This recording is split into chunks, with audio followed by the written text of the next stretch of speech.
வணக்கம். நம்ம சேனலில் இன்றைக்கி சூப்பராக தோசை முறுமுறுன்னு அதே மாதிரி இட்லியுமே ரொம்ப சாஃப்டாக பஞ்சு மாதிரி வர்ற மாதிரி ரெசிபி, அதாவது இட்லி தோசை பேட்டர் தான் பார்க்க போகிறோம். ரெண்டுக்குமே சேம் தான்.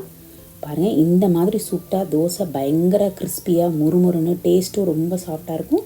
இட்லியுமே அப்படியே பிச்சோன்னா அப்படியே பூ மாதிரி இருக்கும். ரொம்ப நேரம் ஆனாலுமே உங்களுக்கு சாஃப்டாக இருக்கும். அந்த மாதிரி idli batter recipe 2 in 1 recipe batter தான் இன்றைக்கி நம்ம பார்க்க போகிறோம். மெஷர்மெண்ட்ஸ் எல்லாமே கரெக்டாக பக்காவாக இருக்கும். வாங்க நம்ம எப்படி செய்யலான்னு பார்க்கலாம். ஒரு அரைக்க அப்படி உளுந்து எடுத்துக்கிறோம், அதாவது 200 கிராம். கூடவே கொஞ்சமாக நம்ம வெந்தயமும் ஆட் பண்ணிக்கலாம். இப்போ அரிசி எடுத்துடலாம். இட்லி அரிசி நம்ம எவ்வளோ உளுந்து எடுக்கிறோமோ அதில் 4 பங்கு நம்ம இட்லி அரிசி எடுக்கணும். அதாவது அரைக்க அப்படின்னா இப்போ அரைப்படி நம்ம இட்லி அரிசி எடுக்கணும். நல்லா ஒரு 2-3 தடவை நல்லா வாஷ் பண்ணிடுங்க. நல்லா கழுவி அந்த தண்ணி நல்லா வெள்ளையாகட்டும், அந்தளவுக்கு நல்லா கழுவிடணும். அதே மாதிரி நம்ம தண்ணி ஊற வைக்கிறதுமே நம்ம ஆட்டும்போது நம்ம சேர்க்க வேண்டாம். அப்போ தான் நமக்கு மாவு நல்லா வெள்ளையாக கிடைக்கும். இப்போ ஒரு 2-3 மணி நேரம் நல்லாவே நம்ம ஊற வச்சிடலாம். பாருங்கள், இப்போ 3 மணி நேரத்துக்கு அப்புறம் நல்லா ஊறிடுச்சு. உளுந்தும் நல்லா சாஃப்டாக ஊறி வந்துருச்சு. அதே மாதிரி அரிசியுமே நல்லா ஊறிடுச்சு. இப்போ நம்ம ஃபஸ்ட்டு உளுந்து போட்டுடலாம். உளுந்து போட்டு கொஞ்சம் கொஞ்சமாக தண்ணி தெளித்து தான் ஆட்டணும். நம்ம ரொம்ப தொடன்னு தண்ணி ஆட்டக்கூடாது.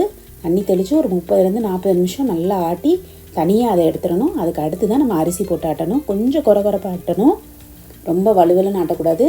பாருங்கள், தேவையான அளவுக்கு தண்ணி ஊற்றி இந்த மாதிரி நம்ம கரைச்சி ரெடியாக எடுத்து வச்சுக்கணும். நல்லா கை வச்சு கரைச்சோம்னா தான் நமக்கு நல்லா மாவு புளிக்கும். தண்ணி கூடிச்சுனாலும் நமக்கு இட்லி நல்லா வராது. பாருங்கள், இந்த மாதிரி மாவு நல்லா கரைச்சி நம்ம மூடி போட்டு நல்லா ஃபர்மெண்ட் ஆகிடட்டும். நல்லா மாவு நல்லா பொங்கி வரட்டும். பாருங்கள், மறுநாள் காலையில் நல்லா பொங்கிடுச்சு. நான் நைட்டு போட்டிருந்தேன். இல்லை, நீங்கள் காலையில் போட்டிருந்தீங்கன்னா ஒரு 6-8 மணி நேரம் நமக்கு புளிச்சாவே போதும். இப்போ பாருங்கள், இட்லி ஊற்றிடலாம். நல்லா தண்ணி நல்லா கொதித்து துணியெல்லாம் போட்டுட்டு நம்ம இட்லி அழகாக ஊற்றிடலாம். அதே மாதிரி மாவுமே நம்ம ஜாஸ்தி ரொம்ப டம்னு அடிக்கக்கூடாது. பொங்குன மாதிரியே அப்படியே எடுத்து ஊற்றணும். உளுந்துமே அதே மாதிரி நீங்கள் வாங்கினீங்கன்னா நல்லா ஃப்ரெஷ்ஷான உளுந்து நல்லா பொங்குறத பார்த்து புது உளுந்தாக வாங்குங்க. அப்போ தான் நமக்கு இட்லி நல்லா வரும். குக் பண்ணையிலுமே நம்ம 10 minutes தான் குக் பண்ணணும். ஓவர் குக் பண்ணாலுமே நமக்கு இட்லி ஹார்டாயிரும். அதனால் ஒரு 10 நிமிஷம் மட்டும் மூடி போட்டு கொஞ்சம் ஹை ஃப்ளேம் வச்சு வேக வச்சுட்டு அப்புறமா கொஞ்சம் லோ ஃப்ளேம் வைக்கணும். பாருங்கள், இப்போ இட்லி வெந்துருச்சு. இல்லை, ஒரு சினுக்கறி வச்சு நம்ம குத்தி பார்த்தோம்னா நமக்கு அதில் ஒட்டாமல் வரணும் மாவு. அப்போ தான் நமக்கு வெந்துருச்சுன்னு அடையாளம். இப்போ நம்ம இட்லி எடுத்துடலாம். லைட்டாக தண்ணி தெளிங்க, அப்போ தான் நமக்கு நல்லா ஒட்டாமல் வரும். இல்லை, நீங்கள் அந்த குக்கர் பேன் இருந்துச்சுன்னா எண்ணெய் தடவி கூட நீங்கள் இட்லி வைக்கலாம். அதுவுமே இதில் ரொம்ப நல்லா வரும். பாருங்கள், இட்லி நல்லா வெள்ளையாக வந்துருச்சு. அதே மாதிரி நீங்கள் இட்லி மட்டும்தான் நாங்கள் ஜாஸ்தி ஊற்றுவோம், தோசை ரொம்ப ஊற்ற மாட்டோம்னா நம்ம சேனலில் தனியாக இட்லிக்குனே நம்ம இன்னொரு ரெசிபி வீடியோ இருக்குது. அதுவுமே நான் லிங்க்கில் கொடுக்குறேன், நீங்கள் பாருங்கள். ஆனால் இந்த இட்லியுமே உங்களுக்கு 2 மாவுமே ரொம்ப நல்லா வரும். பாருங்கள், பிச்சு காட்டுறேன். எவ்வளோ சாஃப்டாக இருக்குது பாருங்கள். அப்படியே சூடாக நல்லா நல்லெண்ணெய் ஊற்றி பொடி போட்டு சாப்பிட்டோம்னாலுமே ரொம்ப டேஸ்ட்டாக இருக்கும். இப்போ அதே மாவில் பாருங்கள், நான் தோசை ஊற்றி காட்டுறேன் உங்களுக்கு.